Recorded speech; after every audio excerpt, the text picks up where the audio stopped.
د حضرت بایزید بسطامي رحمت الله علیه د یو یهودي عالم سره د مناظرې یو عجیبه واقعه. دوستانو، حضرت بایزید بسطامي رحمت الله علیه یو ډیر لوی اسلامي عالم تیر شوی دی او هغه د اسلام او د دین ډیر لوی خدمت کړی دی. حضرت بایزید بسطامي رحمت الله علیه په 804 عیسوي کې په بسطام ایران کې پیدا شوی او د 70 کالو په عمر کې په 874 عیسوي کې په بسطام ایران کې وفات شوی او د هغوی قبر هم هلته دی. حضرت بایزید بسطامي رحمت الله علیه یو ورځ په یوه لار روان و چې ویې کتل نه د یهودیانو یوه ډیره لویه مجمع ناسته وه او د هغو عالم هغوی ته تعلیم ورکوه. حضرت بایزید بسطامي رحمت الله علیه هم لاړ او په هغې مجمع کې کېناستو.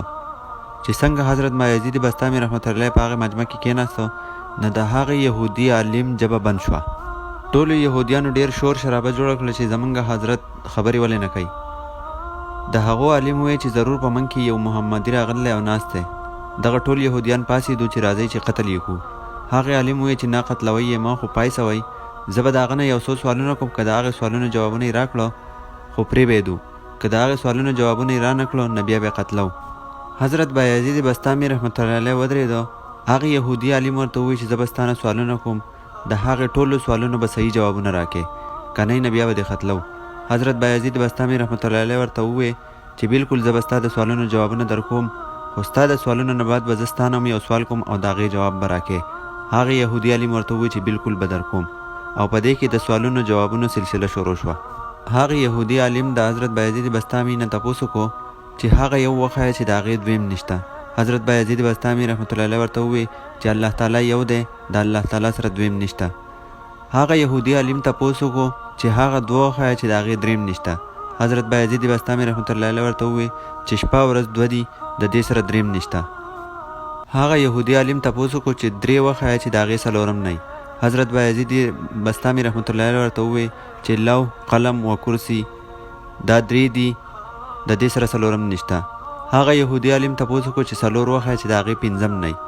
حضرت بایزید بسطامي رحمت الله علیه وفرمایل چې تورات، زبور، انجیل، قرآن شریف دا څلور آسماني کتابونه دي، پنځم آسماني کتاب نشته.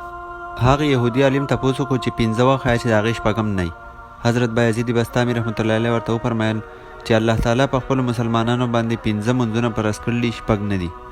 او دغه شان هغه یهودي عالم نور هم ډیر شی تپوسونه د حضرت بایزید بسطامي رحمت الله علیه نه وکړو او حضرت بایزید بسطامي رحمت الله علیه د هغه ټولو صحیح جوابونه ورکړو.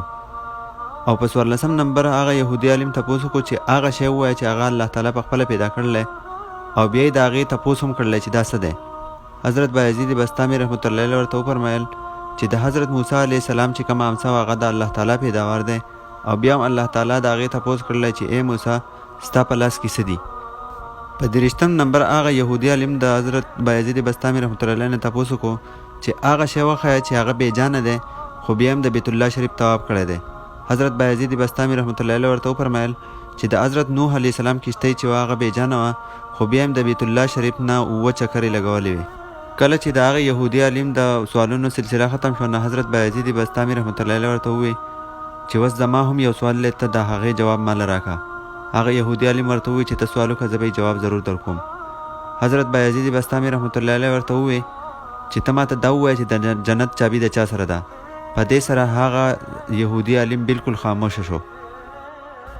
په دې سره په مجمع کې ناست ټولو یهودیانو شور جوړ کړو او خپل عالم ته وویل چې اوس جواب ورکړه، تا خو د هغه نه بېشماره سوالونه وکړو، هغه د ټولو جوابونه صحیح درکړو او هغه ستا نه یو سوال وکړو، ته اوس په هغې باندې غلی. هغه یهودي عالم یهودیانو ته وویل چې د دې سوال جواب ماله راځي، خو که زه تاسو ته ووایم نو تاسو به یې ونه منئ.